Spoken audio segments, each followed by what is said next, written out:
அண்மையில் ஒரு மாசத்துக்கு முந்தைய நினைக்கிறேன், அவர் நான் மனம் திறந்து பேட்டி கொடுப்பார். கட்சி கட்டுப்பாட்டை மீறி ஏற்கனவே வேறொரு இயக்கத்தினுடைய முக்கிய பிரமுகர்களை சந்திச்சார். அதே தவறு, அதையும் நாங்கள் கண்டுகொள்ளவில்லை. அத்திக்கடை அவனாசி திட்டத்திலே பங்கு பெறவில்லை, அதையும் நாங்கள் கண்டுகொள்ளாமல் தான் இருந்தோம். அவருக்கும் உண்டான மரியாதையை நாங்கள் கொடுத்தோம். ஆனால் அவர் திருந்தல்வாடி அல்ல.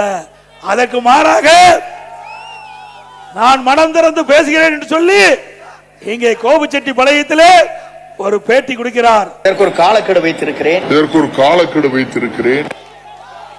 ஆக கெடு விதித்திருக்கிறார்.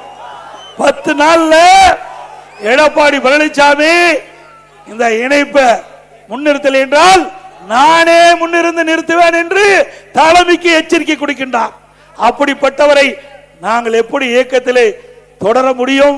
அப்படிப்பட்டவரை எப்படி இயக்கத்திலே தொடர்வதற்கு தலைமை அனுமதிக்கும் என்பதை எண்ணிப்பார்கள். மூத்த தலைமை கழக நிர்வாகிகளோடு கலந்து ஆலோசித்து தலைமைக்கு எதிராக பொது வெளியிலே பேட்டி கொடுத்ததுனால அவர் பதவியை விடுவித்தோம். அப்பொழுதாவது திருந்துவார் என்று பார்த்தோம். அப்பொழுதும் திருந்தவாடி அல்ல. பிறகு மரியாதைக்குரிய தேசிய தலைவராக விளங்கிய பசுமன் ஐயா முத்துராமலிங்க தேவர் நினைவகத்திற்கு போனாங்க. அங்க போகும்போது அனைத்து இந்திய அண்ணா திராவிட முன்னேற்ற கழக அடிப்படை உறுப்பினர் நீக்கப்பட்டவரோடு எந்த தொடர்பு வைத்துக் கொள்ளக்கூடாது என்று பொதுக்குழுவில் நிறைவேற்றப்பட்டு தீர்மானிக்கப்பட்டிருக்கிறது.